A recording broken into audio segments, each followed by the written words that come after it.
Thank you, Shreya, for that quick introduction of all of us. And let's begin the session. Hello, everybody. Welcome to Spectra 2021, an initiative of Reputation Today. I'm Apeksha Mishra, your host for today's session. And we are all very thankful to the entire team at Reputation Today to have arranged this panel for us and our viewers. So let's kickstart. Richard Branson, the well-known English business magnate, investor, and author, rightly said, publicity is absolutely critical. A good PR story is infinitely more effective than a front page ad. In the previous year and a half, we have been through the most unprecedented times. But it's been a year full of ups and downs, triumphs and defeats, good and not so good PR stunts. As brands stepped back from overt selling, if I may say, and the communication focused on making consumers more secure and comfortable, we now realize the true power of public relations. The industry has taken on a newfound importance and is in a position to spearhead brand creativity rather than being consigned just a supporting role. So while 2020 was comms here to rise and shine, and 2021, as experts predict, will be when PR flourishes, it is time we discussed where do emerging PR firms see themselves 3 years from now? How are they thriving to break this clutter? To discuss this, I welcome on board our esteemed panelists, the young leaders of the emerging PR firms. Welcome, everyone. Thank you. Thank you. Thanks, Apeksha. Thank you, Apeksha. Thank you. Thank you. So as we brainstorm about the future of PR, my first question to all the panelists, and we can have answers one by one, would be that we are seeing a lot of increase in digital adoption post-COVID, definitely. And PR is becoming more interactive, social, and technology-oriented. What, according to you, are the 3 top trends that you may say, that will shape PR in the coming years? We can start with Mr. Abbas. Thank you so much, Apeksha, and thanks for having me here on this panel. As you rightly said, what has happened is that during the pandemic, we all became more camera savvy. And, that's something which is, such a boon for the industry now, where you see that almost 90% of the internet consumption is through videos. And that has actually given a great new tool in the hands of the PR industry. Now, if you talk about the trends that are going to come up in the next few years, I would definitely say that integration of all communication activities in the PR, and where PR actually reclaim its true position. It is not just about media relations, but it is about your stakeholders engagement, and getting your audience to start positive conversations about you. So I think one very good thing is that it is about integration of all communication tools under one umbrella that can come under PR. Digital adoption definitely is the second one, and third one is that how you actually step from storytelling to conversation using all these tools.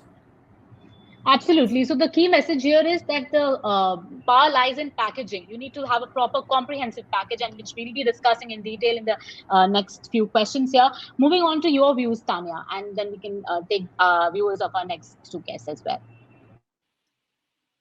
So thanks for this really interesting question, Apeksha. According to me, I think the 3 trends that really need to stand out are, one is digital hygiene.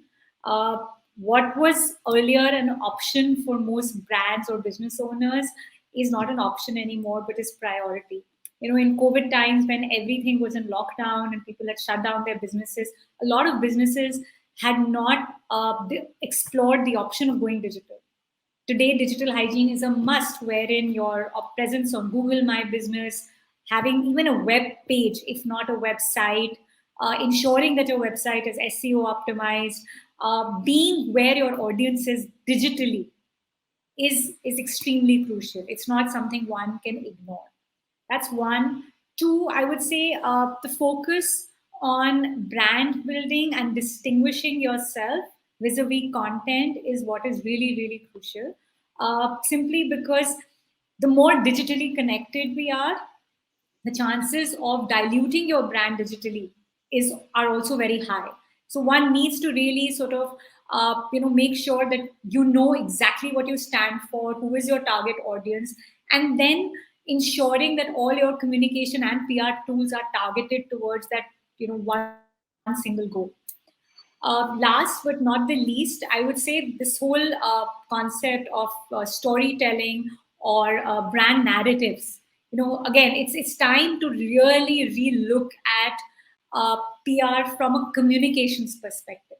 It is not just about being out there; it is about being where your audience is, and then transforming your messaging, your brand positioning, your outreach, your PR, your digital, your social, everything else according to that. That is absolutely correct, Tanya. And like you said, you have to be there for your audience, and you have to have the like Mr. Abbas mentioned, the entire package. As in, it's just not comms; it's social. Social. It's SEO. It's influencer marketing, which is on rage these days. So everything combined, you have to present your brand accordingly. Quick thoughts on the same, Dinesh and our guests here. Thanks, Apeksha. I think Yeah. both Tanya and Aman covered the subject quite well. I think since we work in the healthcare domain, some of the key things that we've observed, being working in an industry which is so very traditional, I think there's been a major shift in mindsets that we've observed. So some of the few things that are critical moving ahead is more about data. I think we all are talking about data from various perspectives in terms of mapping the big data, looking at analytics, and I think that's gaining a lot of importance. So moving ahead, some of the key communications that are going to come in are going to be a lot of data-driven marketing, and the whole communication piece is moving towards how do you what is the share of voice, what is the kind of tonality. So if you look at from an analytics window, I think we all as emerging agencies, we need to focus as how you can do data-driven communication. So whether you're using any sort of technology, whether it's social, whether you're using art, there's a lot of talk of artificial intelligence usage in communication. It's going to be very exciting moving ahead. And just like Tanya mentioned about digital hygiene, I think that's a great subject. How do you put those analytics which can make your communication stand out? How does your narrative, how does your storytelling break that clutter using data? I think that's what would be critical to watch out. One of the also key factor that we saw and are observing very currently is when we talk about marketing communications, primarily the whole marketing piece within that communication has always been missing. And I think tomorrow all marketers, the new generation of marketers are looking for data-driven marketing. And I think that's where we need to look from this standpoint, that just beyond the standard social initiatives that we've been doing, or you're looking at getting increased traction on the content. How does your marketing objective sincerely stand there as a lighthouse, as a guiding post to drive your communication? And how can that be measurable? How can that be optimized? And how can that be analyzed? I think these are the key things which would really help shape communications in a better way. Very valid point, Dinesh. Like you said, data and consumer buying data, right? We can narrate a lot of stories from the behavior of consumers in terms of buying, be it any product, any industry. So that also has an addition here, and very valid point. Quick thoughts from Naina here, and then we move on to panel again. Thanks for having me here, Apeksha. A couple of things. I mean, things have really changed. The pandemic has accelerated digital, and this is something that we all know. We all see the impact of fake news over the past 1 year, right? There's been enough and more that's been generated. That purely shows how everyone is just consuming information digitally. So what's going to happen going forward? One, hybrid is going to be the key. It doesn't matter whether you go through, it's always going to be a mix of traditional mediums of media or digital mediums of the press that we use. Events will be physical, events will also be digital. So all of this has really changed during the pandemic. One thing that we've realized is that brands, corporates, companies, everyone has realized the importance of PR. Realized actually the importance of reputation, right? What has the companies that have been able to build a rock solid reputation over the past 1 years, they are the ones who flourished. They're the ones who've survived and thrived through and through. So if the consumer does not trust your brand, if you're buying a sanitizer and the consumer does not trust your brand, they're going to keep thinking that, okay, is this safe? Should I go? So people are ready to pay a premium now, but people want trust. So brand trust comes through PR and communication. So our job has become even more important. Another thing that's what's going to happen as a result of this is that everything is going to get inclusive, right? So PR is not just about we all know PR is not just about media relations. It's about strategy. It's about working as an extension of the client's team. So all of these changes are going to come and reflect upon what we do as PR agencies going forward. And definitely the future looks bright because finally PR will get the kind of respect that it deserves in the market. That is very correct, Hannah. And I think there's some great insights from all the panelists coming here for the session. And hope our audience is also enjoying them, tuning in and listening to us. Moving on to Aman, and I would like to ask him this first. This is basically for all of us, listening to you to draw some inspiration from. I would say, what do you think are some of the key things that an emerging PR firm must keep in mind or practice in order to thrive, if I would say, and stand out in the world of comms, like Tanya mentioned earlier? And how does it help? What things do you incorporate to paint a better future? You are an entrepreneur, so how do you see yourself 3-4 years down the line with this firm of yours? Actually, see, the thing is that I am probably the oldest among the lot, but the youngest entrepreneur among the lot. So I started in 2017, and I started with fair amount of experience. And when I was there in the market, I knew that it's a highly competitive market. And therefore, what is very important is that when you go to a client, they say, why should I hire you or your agency vis-a-vis a lot more agencies which are already there? They're big agencies, they are smaller agencies. You cannot play on the price point. So where is the playing field? And so I think when client is asking that, they are actually indirectly asking for your differentiator, for the value proposition that you actually put on the table. And I think that is very, very important for all of us. And I'll actually narrate my story in this, because I was at a certain position in a corporate, and I was working there. And for me, was starting from scratch. You'll have to understand that there are so many years of experience behind you, and you have to actually, when you're starting work, it has to be at a certain level. And what I realized is that when I was starting, I was very sure what I was going to do. And actually, when I started, a lot of ways got open, because you cannot see everything at one juncture. You have to go to the next juncture to be able to see, beyond that juncture. So, I actually specialize in the legal industry, and what we do is litigation PR as our super specialization. And what happens is that there are like millions of dollars at stake when these high value litigations go on, when promoter disputes happen, and a lot of those are happening even currently. And for you to kind of get in over there, it's a very difficult thing. But if you are able to actually establish your super specialization over there, I think then you are in the game, and you are in the game of high value work that is available in the market. So that is the plank that we used, given the kind of experience that I have had in the past.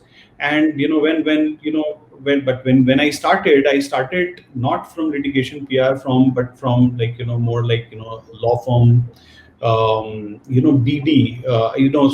So when we started, it was not like a typical PR agency role where you just do media relations.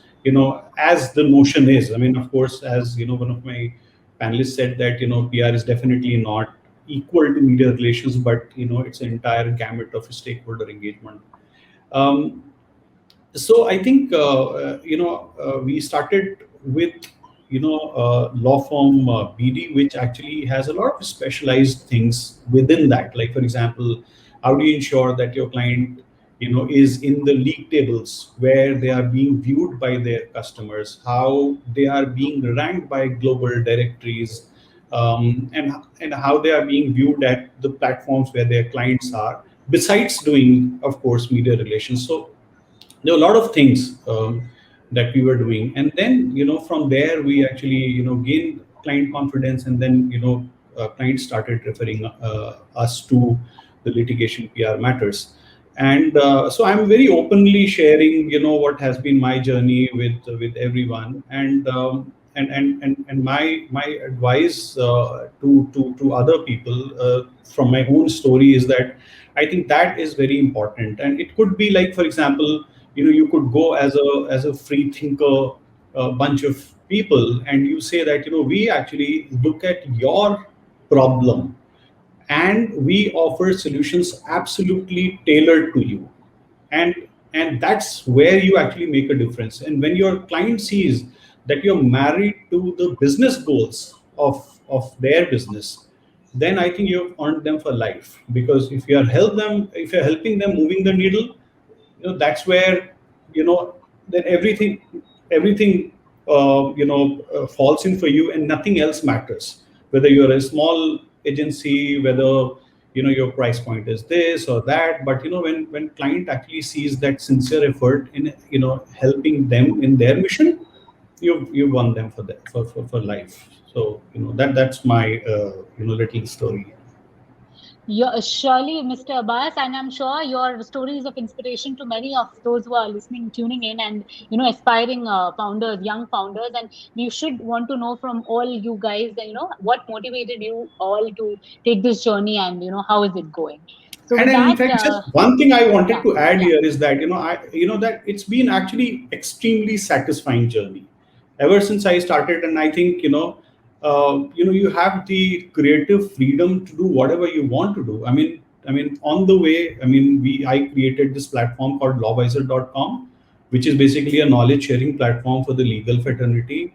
And within no time, I have like the biggest of the brands from the legal industry contributing to this platform in terms of their content and all of that. We're getting, and then the platform is already monetized, and it's growing pretty well. So when you're on this journey, then sky is the limit. You can actually do whatever you want. Absolutely. And with so many opportunities coming on the way, I'm sure we must make use of it and not just, fall flat. So as we are here understanding what was the motivation behind, these startups and how the young founders are taking this course ahead, I'll move on to my next guest, Tanya. And I'm sure everyone is very keen to know because she comes from a very niche space, and as I would put it. And Tanya, I would like to ask you, how does this amalgamation of the business of design and communication work together? And I'm sure this is a niche space, and we're looking at a lot of opportunities in terms of not just comms, but investments and, business ideas down the line. Share your thoughts, please, on that. So yeah, actually, I would really agree with Abbas, and I think sky is the limit. If one, I think what he spoke, and given his experience, his past experience, that is our story as well. I'm actually an architect. I'm not from media background. I have no sort of, like you're an engineer, moved into this. I'm an architect. I just happen to have a love for writing, and every sort of role and opportunity that I picked up in India and outside. I was working in London for a few years. They all involved content. And what I realized when I moved back to India was that I'm an architect, so I'm really passionate about buildings and the built environment at large, real estate, architecture, engineering, construction, AEC domain. Correct. This is what I had done all throughout my life. And when I moved back to India, I realized that unfortunately, there is a huge gap between what we architects as professionals talk and what is perceived in the outside world. And that sort of, I was obviously I worked with a few firms. I started managing their comms, and I ended up dabbling in media, in digital, in social, the whole sort of bucket, and marketing and business development, everything. And it sort of led me to realize that, okay, this is not, there is a huge need for this to be addressed in India as a, and Southeast Asia for that matter, because there is nobody who's trying to bridge that gap. That gap is just becoming larger and larger. Media is starved for content. There is architects are too busy doing the work that as professionals, they are too busy doing what they have to do. So we originally started our strength is still a content curation sort of firm. We work on content, and then we identified the tools that are relevant to help to aid in the success of a design practice. It's very, as designers, as creative people, most product brands or architects or furniture designers, interior designers, we're only good at doing what we do. We don't know the rest of the game. And unlike other industries, not everybody has the luxury of having an in-house marketing, communications team, or even a business development team. So our goal was just to help them. And that's what our cause was. And I think everything just happened sort of so organically. I think I also started out, out of my living room. I just sort of one day said that, okay, I'm just done doing this. I really need to think of what is the value add that I bring into somebody else's life. And I know the challenges of for the larger corporates, it's very easy to have an in-house team. For us, the idea was that let's work on the stories and the content of every single, it's not about the landmarks. When we think of architecture, right, as architects, as non-architects, we only think of the landmarks, the tourist attractions. We don't, whereas wherever all of you are right now, you're inhabiting a space which is done by somebody who nobody knows. What is their story? What is that storytelling is what we were sort of interested in. It took off from there, and we realized that, from small firms to large firms, everybody had a need. And we obviously then we grew ourselves into adopting social, digital, we do everything. If somebody in the pandemic, and I think like Abbas was saying earlier, provide a solution to your client. And that's what we did. Even in the pandemic, when people were struggling with, marketing budgets and everything, we've done everything for our clients. And people just work with us for years. And what is our added bonus is obviously the fact that we work only in this niche domain. And we don't want to work in any other domain because we only know this. We don't know anything else. So the main thing is you understand your product so well that you know what your consumers would want. So you tailor-made, you customize it as per what they would like, and you just know your product very well. And that's the key message for everyone. In fact, if it's a in-house comms team or a company, you need to know your product really well. Only then can you sell it in terms of comms or digital marketing or whichever channel it may be. Everything else is just a tool. Yes, what is the core of what you are doing? Yeah. Correct. Moving on to Dinesh here. Healthcare is in very expanding, industry, and we are seeing every day something new happening. And going to COVID, definitely more challenging and opportunities are pouring in. So in terms of offering integrated communications like your firm does, where do you see MediaMedic 5 years from now? Thanks, Apeksha. I think honestly, healthcare is really changing gears completely. You all know healthcare has been a very traditional industry. With a lot of regulations, a lot of more of don'ts than do's. That's and within healthcare again, it's pharmaceuticals on one side. There are hospitals and path labs on the other. There are medical devices. There are emerging health tech players. So there's a variety of traditional players and the emerging players within healthcare, and each one's need has been different.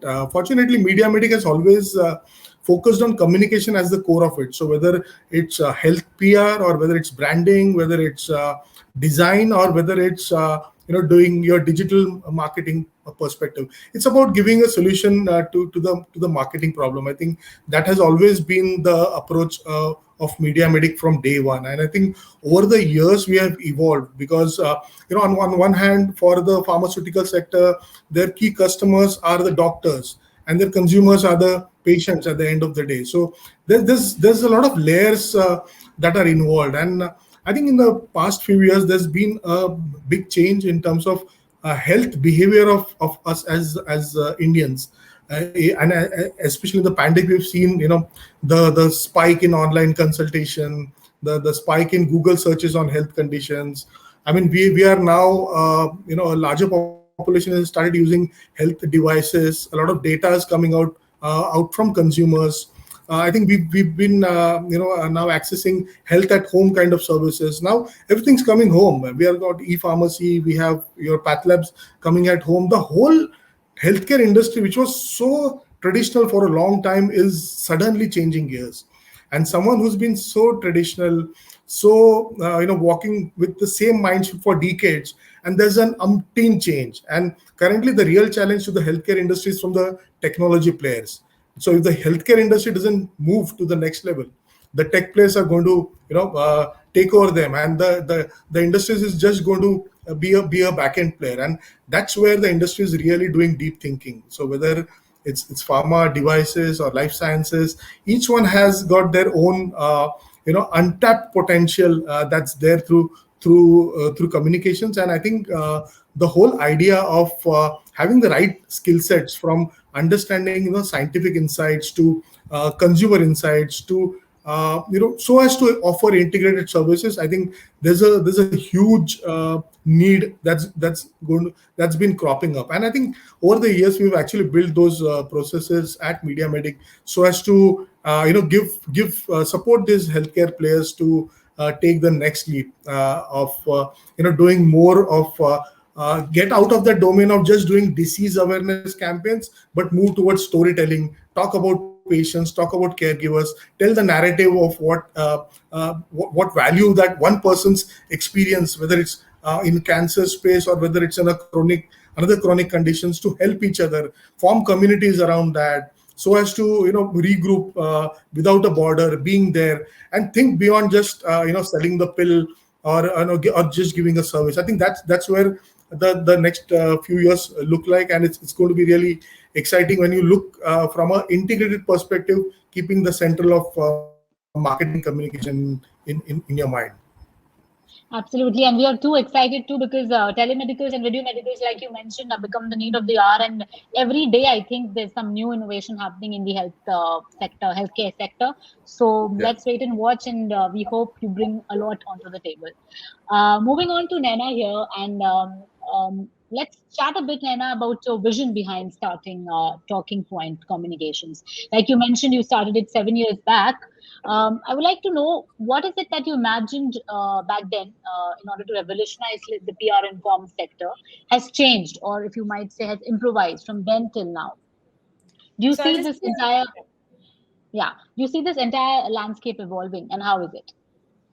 So I'll give you a little brief about why I got into PR in the first place, right? We just spoke about digitization of healthcare, and I got my inspiration to get into PR very early on through my father, who was actually a doctor and a pioneer in the medical communication space, and he revolutionized how doctors use digital and PR and communications.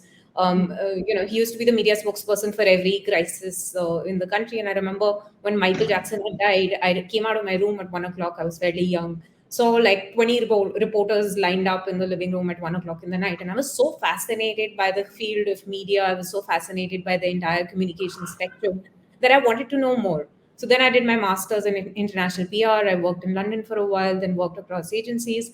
What I realized through and through this entire experience, and the differentiation between what I saw outside India and what I saw in India, was there was a very, there was a lack of respect for the entire profession. People in the PR and communications field used to say, "Oh, I'm going to be in this field for 5 years and then move on to another profession. I'm not going to work in an agency for too long, or I'll switch my career to something else." Journalists always have the problem that, PR people are too pushy. They have, they're not in line with what we are wanting. clients are always thinking that, PR agencies, they're not worth our while. A lot of PR agencies are not meeting our goals. And that was really what I wanted to change. And that's what I set out to do 7 years ago. Um, like I mentioned, sat down on a desk and one day said, we're open for business. I was only 25 at that time. Very, very early on, we managed to get a lot of excellent and very big clients. I used to get a lot of, I used to think, and a lot of people used to say, you look way too young to go into a client's office and tell them to give you your business. Why don't you dress up more formally? I was like, I'm who I am. I'm going to walk there. And I walked into a lot of, very leading businesses who still are our clients. And we won their business. We won their business against all the top 5 agencies at that time. And they continue to be our client. Right. So we're working with Big Basket for 6.5 years now. We're working with a client like Portia Medical for about 6.5, 7 years. We're working with fairly large clients who trusted us with their mandate. What I realized and what was the difference was that people want a customized approach now. It's not about promising the world. It's not about painting the town red. It's not about getting unrealistic goals, but it's about transparency. It's about working as an extension of their team, understanding what their goals are, what they're wanting to achieve by the end of it, and really working hand in hand with them. Right? It's about customization. What a client may want today is not something that they need, and they may not need that. They may need something completely different a month down the line. So you can't say that, oh, I need to get a Times of India clip for a client because that's the only thing that they need. They may need a speaker opportunity. They may need podcasts. They may need a video-based campaign that needs to be done. Right. So it has to be a very, very integrated approach that we take to communications. And that's exactly what I set out to do. Thankfully, over the years, I've seen now that PR is getting the respect that it rightly deserves. You no longer have to walk up to someone and explain to them what the entire industry does. What we do as individuals, how we used to often have to explain to our grandmothers and our grandparents to say that this is what my profession is and this is what I do. People are realizing the importance of reputation. People are realizing the importance of communication. And that's really what I set out to do, to make people love PR as much as I love it. So that really was it. I'm sure we wish you good luck with whatever you're bringing onto the table, and definitely we're all here to. We're very thankful actually, because it's like Abbas said, it's very difficult. You are in a profession and then you leave everything and get started on your own. So it's not an easy choice, I would say. It's a very daring choice, and good luck to those who make that and those who are wanting to make it. So with that, I'll move on to my next question here, Mr. Abbas. You mentioned, and that's a very valid thing that you said. You said for your clients, we need to match the business goals, right, in terms of what offerings we do. So I would like to ask you, how do you think PR contributes here to the overall business in terms of monetary? And how important is it to keep this in mind while laying out a proper plan for a brand or whichever client you're serving? So I think one very important thing is that because I worked with consulting organizations as well, and you realize that any organization that is hiring outside consultants have actually like a value chain hierarchy, where, say for example, the strategy consultant would be right at the top, and then the legal consultant and Big Four, and somehow PR is somewhere down below, and PR is also in a bit of a vicious cycle, because I've been in client shoes for many years. I've hired PR agencies which were like really top of the line PR agencies, and when it comes to actually engaging with the agencies on the strategy, on actually like issues where you want their help to move the needle, you actually don't want to get disappointed, but very often you do. And so basically what happens is that if you don't make clients business your business, then you will always remain down below in that hierarchy. And when you make clients business your business, and you try to understand how do you actually help them move the needle, that's where you start to gain a lot of respect. Now, how does that work in terms of contributing monetarily? Like for example, increasing sales of a brand and things like that. I think there is a theory to be followed over there, because any brand that you are selling, um, that has two components. One component is, of course, the sales guy, or any sales intervention that you have, and but bigger and better thing is basically the reputation of that brand. And before you walk into the room, your reputation should actually walk into the room. So if you actually put a number to that reputation, that's very difficult to do.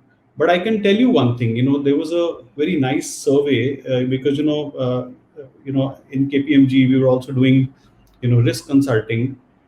And when you are actually trying to evaluate different aspects of the organization in terms of the risk profile, you realize that what takes longest to recover is the reputation. Everything else in terms of monetary value, etc., you can recover in the short run. But what takes longest is the reputation. So that's where you actually come into the picture. If you create that reputation of the organization, and if that reputation enters client's room before your client actually enters that room, you have actually won it for your client. So putting a number to it, I think, is going to be taking it a bit too far. But if you are able to create that reputation for the client, that means everything to that client. That is correct. But I just have a follow-up question to this. What would you say for brands, those who are very product or PR driven? For example, their sales is directly impacted with the PR or the comms that happens.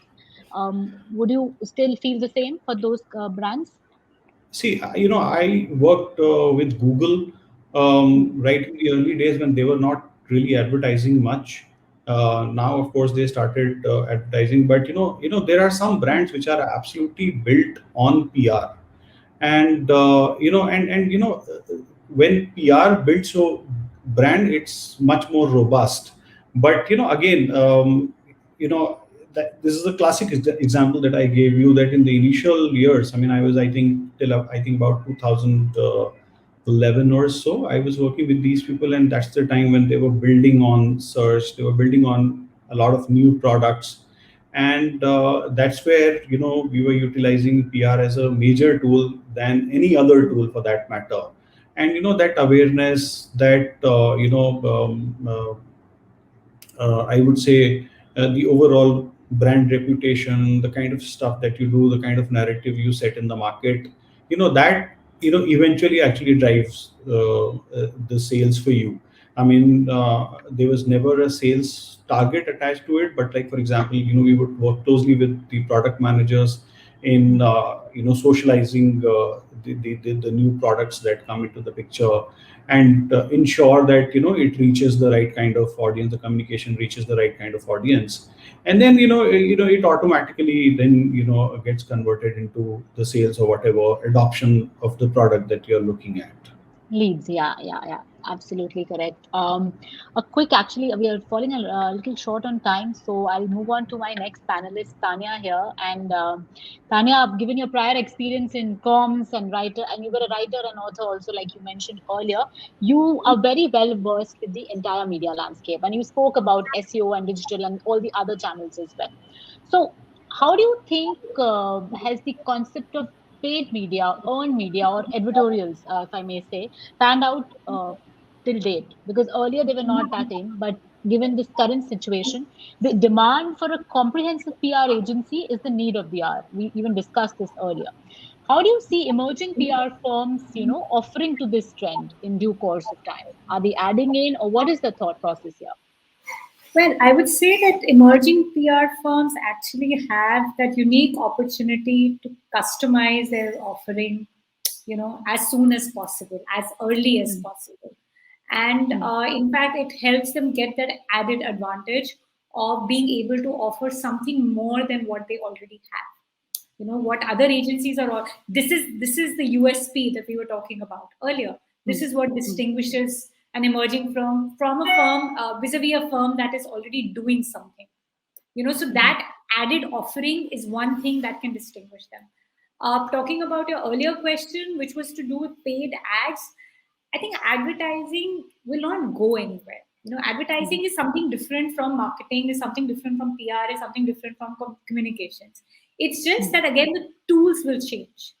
So while a brand may earlier would only invest in a print ad, today one is spending, there is a budget that is allocated for digital ads.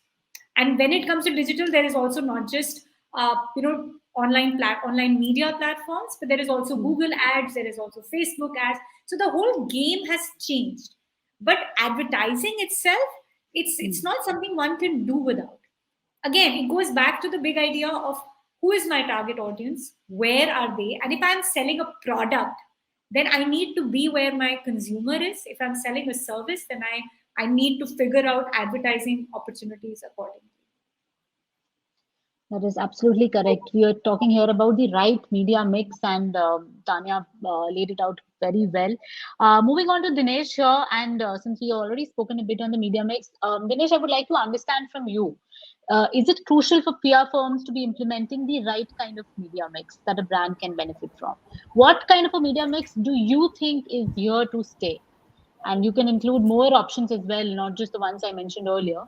But what is it that PR firms, especially, the budding ones, are here, they should keep in mind? Because our audience is listening to you, and I'm sure they'll take home some notes from here. Sure. So, from a media mix perspective, to really recommend the right one, I think it's important to understand what the customer is, which specific industry it is, and then match the right media and the messaging that's required to have that right influence, which is going to be critical. I think within the healthcare domain that we operate, I think it really depends on which specific industry or what is the problem that you're trying to solve. I think it would really vary basis that. Just let me give you a couple of quick examples. It's actually breaking the whole media mix bracket per se is changing in a big way. Let me give you an example. So we're working with a campaign on migraine, and traditionally you do migraine awareness, talk about migraine, and the challenge today is that 1 out of 5 people know that they have migraine. The rest 4 still think it's a headache, and primarily a lot of women are affected out of that, and they still keep taking their painkillers and restricted to that. How do the whole society understands what really is a migraine as an issue? So on that front, a simple when person has got a migraine attack, a simple car honking would actually escalate in your ear 20 times, blaring, or probably a simple light would go inside so deeply you're not able to see anything. There are flashes of darkness, and so we really thought about putting up a VR solution, about giving an experience to people about how a migraineur would feel about, so that the family, the office co-workers, etc., understand what really migraine is. It doesn't really come under any media mix per se, but I think the whole idea of building awareness through using modern technology to make sure that a larger people, and I think the same whole content went on social, on digital, and people really got that whole experiential feeling about it. I think it's all about having a problem solution approach to each of these conditions. Just to narrate a quick another. It's what you offer to your consumers. And like you mentioned, migraine, I'm personally a victim of migraine, so I totally understand to whatever you mentioned, and I'll take that chat on a separate note and of the discussion. And we're falling short on time. I'm so sorry. I'll have to move on to my next panelist for a quick question, and then we'll take some audience questions also coming in.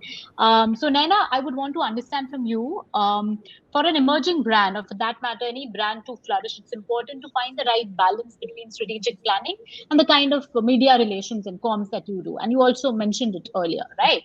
So how do you see this space evolving? Because earlier the impression was very different, but now, with time emerging, with PR firms coming on board, there's a lot of opportunities and a lot of new things that we are trying.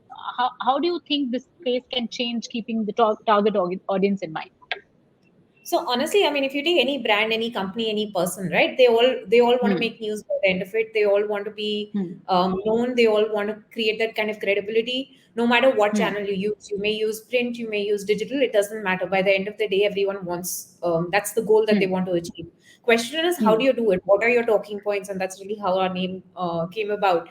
How do you do it creatively? How do you bring in a different strategy? How do you cut through the crowd? Everyone is trying to say the same thing.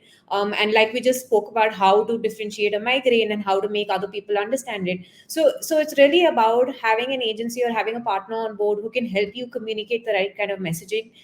It's about creating something that is compelling, that is something that is relatable, that is trustworthy. All of that makes a lot of difference.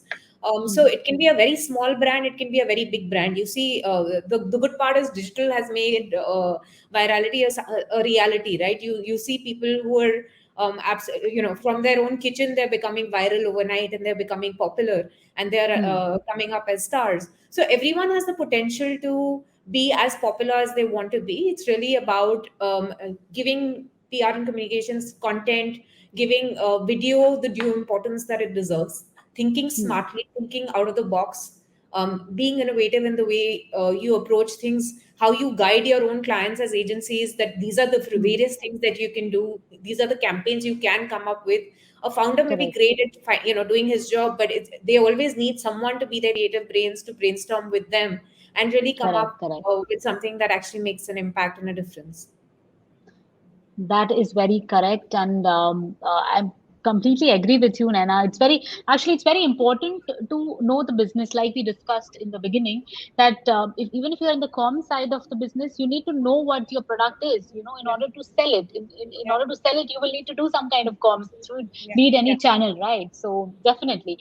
So actually, I see a lot of audience questions coming in. I think we should take them before we fall short on time. This question is from Sarika Chavan to Aman here. She says, have you followed traditional methods of business development, or are you experimenting with new methods of bagging the next client given the limited scope to go out there? Aman, over to you. I think, all our business is coming through referral only. There's hardly any business development outreach that we do. So, but I think what is also working for us is our digital presence. So people who come to us either through referral or they come after seeing us on the website or on our social channels. So these are the two methods through which the business is coming in. All right. Hope, Sarika, your query is answered there. I'll quickly move on to Naina here. The question is from Natasha Srivastav, Naina. She says, how competitive do the emerging firms see the markets 3 years from now? I feel there will be some amount of consolidation. There will be new firms also coming up. It's really about, really about personalization, right? Personalization has got the importance. Now people want a personalized approach completely. So as long as you can kind of add value to your client, as long as you can do things differently, those PR firms will survive and will thrive. It's not about the size anymore. It's about the value that you add and the difference that you make. The value proposition that you bring to the table, and we've already seen so many unicorns this year itself.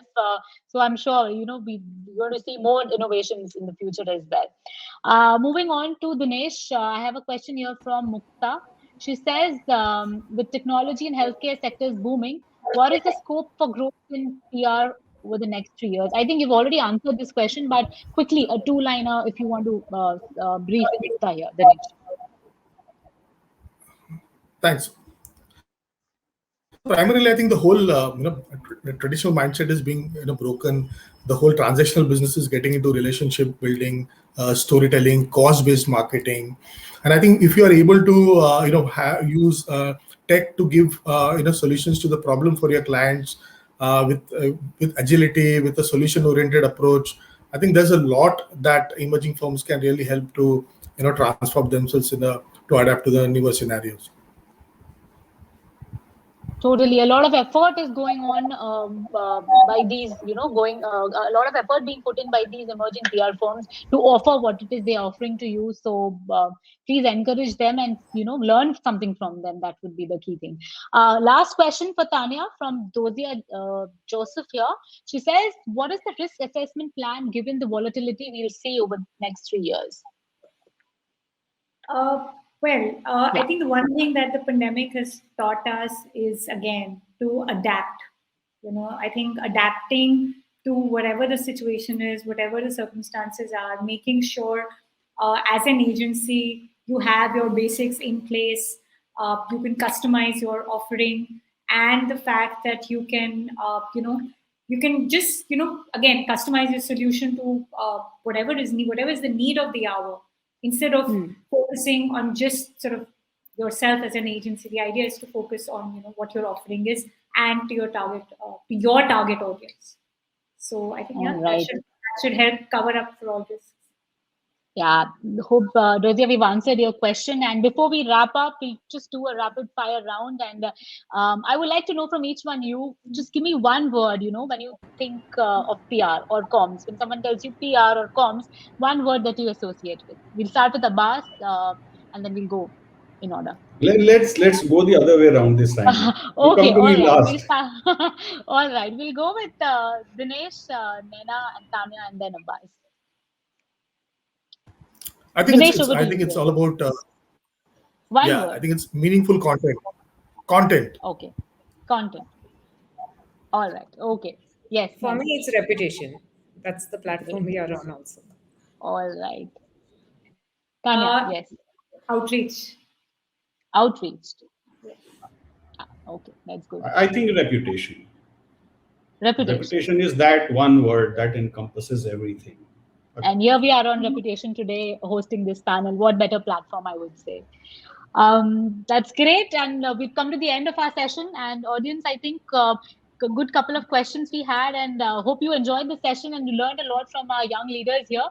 And thank you, Reputation Today, once again for an insightful session. You let us host this. And thank you, everyone. Thank you. Thanks, Apeksha. Thanks for having me here. Thank you. Nice meeting you all, everybody.